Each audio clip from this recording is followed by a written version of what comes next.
Thank you very much, Kanayo, for your time. We're here again, second edition of the IATF. I think a good place to start is, I imagine the deals are already happening. Maybe you can just give us some high-level updates on how far we've come, yes.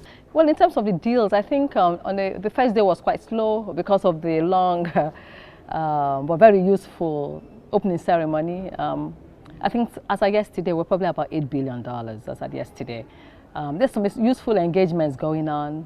People are actually taking advantage of the platform that we provided, because that's what it's all about. Indeed, it's a very excellent platform, and I recall that it takes us back to 2017 in terms of when the Intra-Africa Trade Division was created by the bank, and I heard since then $20 billion worth of deals have been done. I think very notable is the dam in Tanzania.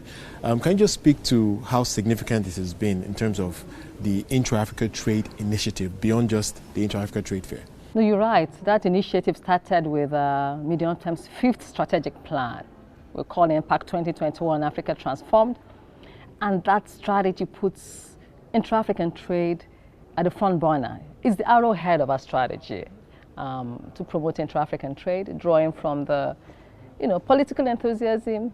At the time, we knew that the African Continental Free Trade Agreement was in the process. At that time, when the division was created, we kind of did intra-African trade on a perfunctory basis. And at that time, it was only 3% of our portfolio. When we decided to focus on it and create the division, I do recall at midterm 2019, of course, our strategy is to make it about 24% of our portfolio.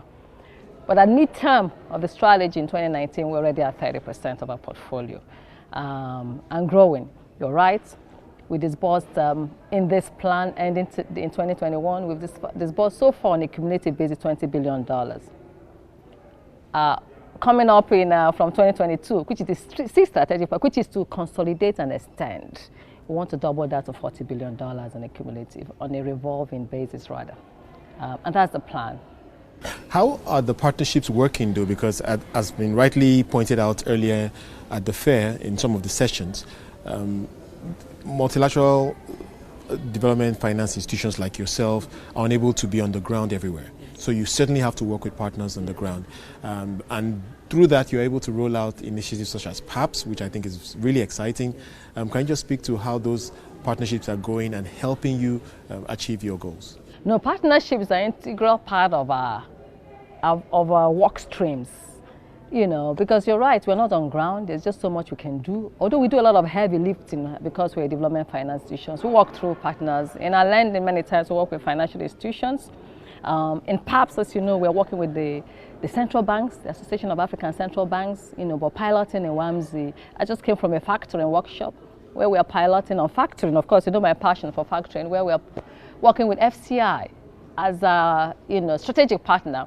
But in places like Nigeria, working with Nigerian Export-Import Bank, we can't, if we talk about finance alone, the gap is $110 billion. There's no one bank that can do it. You have to galvanize. You also mentioned about the deep dam in Tanzania. We were the global advisor for that dam in Tanzania, where we raised almost $1 billion of contracting guarantees. We worked with Egyptian banks, local Egyptian banks, and worked with local Tanzanian banks and ourselves. So it's in our DNA to work with partners. It's really coming together in terms of this whole Africa Common Free Trade area. Yes. But really 2021 is the start year, if you like. What's your early assessment of how it's going and how an event like this will help spur the intra-Africa trade that we're trying? It's a multilateral agreement where people come together to negotiate. Right now, I think it's going well. When you think about, I mentioned about political enthusiasm and the speed with which the signing was done. You can see that I think there's a feeling that enough is enough. Let's just get it going. And that's the spirit behind the negotiations, most of which you have been a part of. But as you know, they're doing the tariff offers now, the rules of origin in the goods, negotiation in goods. The services have also started. Services, competition, and investment policies. But for us, you hear us say it every time that we are unrelenting in a bid to support the AfCFTA. And that's why for us the trade fair is a platform. It was important that we held the trade fair this year, the year that trading started. It's a platform because what are we doing here? We're trying to fill an information gap. The lack of access to trade and market information is one of the binding constraints to the growth of intra-African trade. And not because people don't want to trade with each other, but people don't have knowledge about where to go, what raw materials are available, what are the markets, what are even the rules of trade, which partners do I work with. So this is a platform for people to see, engage with buyers and sellers, can do deals and understand and have the network to even source raw materials, redirect their supply chains. But also importantly, it's a meeting of the public and the private sector. Two particular verticals or pillars of this year's event really interest me. That's, of course, the Creative African Nexus and the Youth Startup. Can you just speak briefly to what you're hoping to achieve with those? We do know that if Africa, we keep talking about our strategy, Impact 2021, Africa Transformed. To come to this point, we did a study and did a mapping of where we need to intervene. It was clear to us that if you think about the youth bulge in Africa, the demographics, the immense talent, we couldn't ignore it, and somebody had to do it, as seemingly difficult as those spaces might be. And so we decided to take the bull by the horn and introduce a creative and cultural industry strategy. And there's so many initiatives around it, of which trade and investment promotion is one, and the kind of things we're doing here. But there are others, because in that space, what we're looking to do is to bridge information gap, bridge capacity gap, bridge financing gap, and bridge the gap of weak institutions policy, because intellectual property infringement in the creative is colossal. So in doing that, we came up with a number of instruments. Financing is key. So we did, and in a program we sponsored, the Creative Africa Exchange in 2020, we announced a $500 million package for the creative industry, debt equity and technical assistance, as it were. We've very recently we actually disbursed to the film industry in a collaboration of Nollywood and Hollywood, but driven by the Nollywood very recently. We were just in Portugal a few weeks ago, where we sponsored some 20 African designers, budding African designers, to expose them to markets and brands abroad, working with the city of Porto in Portugal. We're also creating a cooperative arrangement as a way to help in that cohort of the fashion industry, the way to lend to them. We also have even a creative advisory group. And I must say that our creative industry focuses on film, music, fashion, arts and crafts, and even sports. So it's an area where we're paying a lot of attention. We want to support it, working with partners, of course, and then the youth startup as well. I have to tell you, one of the biggest successes of IATF 2018 was around the youth. Ndubisi was one of those youth that came under the Tony Elumelu Foundation. If you listen to President Orama's speech at his opening, he spoke about him. He's a Nigerian youth he tells us of how his booth in 2017 saw a flurry of people. And after the trade fair in 2018 and early 2019, he was heralded with a contract to the Singaporean government to make drones for the agricultural purposes. PADUP, Olivia tells us of how he grew her, she does women's sanitary products. Yes. And PADUP, she tells us, and we were in that panel together, where she expanded from 11 countries, so I think about 18 countries just from being at the trade fair. Those success stories galvanize us to do more, and that's why we decided to dedicate, working with the African Union, of course, and the AFCFTA and AE Trade, to dedicate a program for the youth. Wonderful. For the unconverted or yet to be converted, I would like you to just close by just summarizing your message to them in terms of where we're going with Intra-Africa Trade under the umbrella of the AFCFTA. I will end by quoting maybe two people, or three even. I think it was SG Wamkele Mene who said, that especially post-COVID, African countries don't have the fiscal space, the monetary space, to dole out bailouts of huge, as you see in elsewhere. The stimulus package Africa has is the FCFTA, which comes with growing intra-African trade. Intra-African trade gives us a unique opportunity to industrialize and do away with the shackles that have held us bound, and that's President Orama. And of course, President Obasanjo says that if we don't grow intra-African trade by at least 50%, Africa will not be truly liberated. What infrastructure challenges would you say financial institutions face in Africa today, and how can it be overcome to facilitate, in your view, intra-Africa trade? Thank you very much for that question.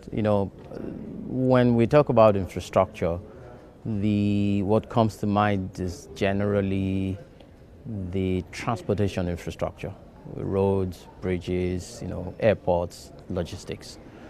But for the AFCFTA and trade across the boundaries of Africa that we have at the moment, financial institutions have a couple of things that they can do by themselves and where they also need the policymakers to align. So I will talk about three of them. Because when you look at trade, there are three things. First is the trade origination. So you have a trade instrument and trade finance. And once the trade is consummated, it needs to be paid for. So you have a payment. But because we deal with different currencies, you also have a currency control in the mix. So when you talk about the infrastructure challenges, today for a bank to confirm a letter of credit between two buyers, a buyer and a seller, you need an LC to be confirmed by a bank in the OECD because that's what's trusted. So if we want to make sure AFCFTA works well and increases the velocity of trade in Africa, we need to create a trade instrument that is trusted. And this needs to be backed by the regulators, the central banks. So you can have a bank in Togo confirm an LC and a buyer or a seller in Zimbabwe will accept it. So that's the first one. The second one is the challenge of financing. One of the things we've learned from the EU or the OECD is export credit agencies play a vital role in financing export. So in Africa, we have probably only 4 that thrive. And we need to have that domesticated to have more export credit agencies in the countries and also working within the framework, which is like the OECD arrangement for ECAs. So that's the second one. So then we go to payment. It sounds very simple to say if you want to pay me in another country, you just do a funds transfer, but it's not easy. Because each of the countries have different currencies, they have different exchange control regulations. So payment infrastructures are not linked. So today we have Afrexim starting the payment, PAPSS it's called, the Pan-African Payment System. However, it needs to be scaled to 55 countries. And that's where you need to collaborate and connect with private sector banks to make that efficient and work well. So the last one I did mention is the exchange control regulations. There's a plethora of those across each country because of the circumstances are different. So if Africa would increase the velocity of trade, there must be a common standard that is set by central banks to have what I would call an AFCFTA exchange control regulation that talks about value and standardized documentation. So those are the three things from a financial institution perspective that we need to overcome to make sure trade flows much smoothly in Africa. So specifically at Ecobank, what type of projects are you looking to fund moving forward? For us as Ecobank, and I will start from where our founding fathers, conceptualized our Ecobank. So if you look at it, how we came to being, our mission is one, to foster the financial integration and economic growth of Africa. That's what we are made for. And we have 33 present countries today. So our infrastructure and the investment we have made is one in technology that allows us to span the payment space. So today we already have an engine that if you're making a payment from Nigeria to Togo, or from Togo to South Sudan or to Mozambique, you can do it instantly on our network. So we've brought that because, like I mentioned earlier, there are three things in trade. You have the trade finance, you have the payment, and you have the currency. So today we've invested in all those three, including information symmetry, because today part of the problems is information is not readily available cross-country. So we're creating an information platform that allows buyers and sellers to understand who is doing what's available. So that's one investment we've made. In terms of financing, which people generally think is the biggest problem, but from a financial institution perspective may necessarily not be, we today have the capacity to finance trade in our 33 countries. So which means we have the largest footprint, we can finance trade, we can facilitate trade information, we can facilitate payment and the foreign currency translations across that span of geography. So our network is the advantage that we have brought to play that would be critical to AFCFTA when it all comes alive and it starts running. With so many countries in Africa, clearly banks have a different set of regulations to follow in the various markets that they play in. In your view, should there be a common thread across all central banks and authorities that would perhaps support more trade across the continent? Well, today, if you look at the arrangements we have in Africa, we do have some commonalities. For example, if you look at the French West Africa, the UEMOA zone, where the regional economic grouping is also a currency group. So you have 8 countries with a common central bank. So there is a centralized and unified regulation. In the CEMAC zone, which is in Central Africa, there are 6 countries. Now, for the rest of Africa, that's not the case. Though we have regional economic groups, the currency question has not been solved. So it means we still need, under AFCFTA, for the regulators to formulate a standardized exchange control regulation just specifically for export in Africa. Because if we do that, then it allows for the seamless transfer or for trade and documentation where everybody understands. Because if you try to understand all the documentation and the regulation, you probably won't be able to trade. So that's one place that I do agree requires both the collaboration of central banks and the banks in Africa to get that done. So finally, obviously you're here in Durban. What are you looking to take away from this event that you would like to see over the next 2 years implemented before the next IATF? I think there are a couple of things in my mind. One is how to get information flowing. And I do like the idea about the information exchange that the AFCFTA Secretariat is creating, because that's very critical. I did mention that we as a bank, we're doing one, but without information to African companies, be it large or small scale, it's going to be difficult to understand what's going on the other side of your board. So information as one of the things which has been espoused is good, it's critical. So that's one. Secondly is the ability to provide the environment to trade. There are still a couple of things that need to be done. And from this trade fair, they've been highlighted. So execution then becomes critical, that the next time we see it in Cote d'Ivoire, we can say, okay, we've done A, B, or C. So that's the second. I think the last one is framing how we actually build the value chain. Because export requires, and when the rules of origin are now settled, it will then require that we build value chains across Africa that can support the entire, export business, investment expansion, for it to actually do work well. So those three things in the midst of all the conversation I think are good, and we will see the outcome in 2 years' time. So because there's a lot, of actors, both in the private sector, in the AU and governments that will make this work. Mike, thank you very much for your time. It's great to talk to you again. And congratulations again on the launch of PAPSS. And I think PAPSS is very significant for obvious reasons. As we try to create a single market in Africa, PAPSS essentially allows that to happen in terms of creating a settlement system, or a payment system rather, that everyone is comfortable with.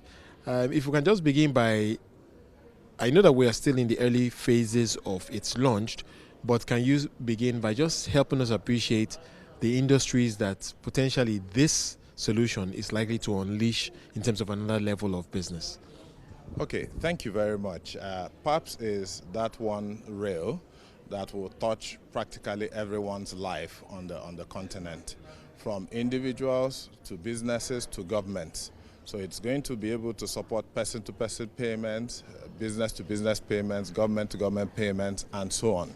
So you would find that, for example, an airline that's operating in one country and today has a challenge with repatriating its collections in one country, will find that PAPSS is able to seamlessly make that happen.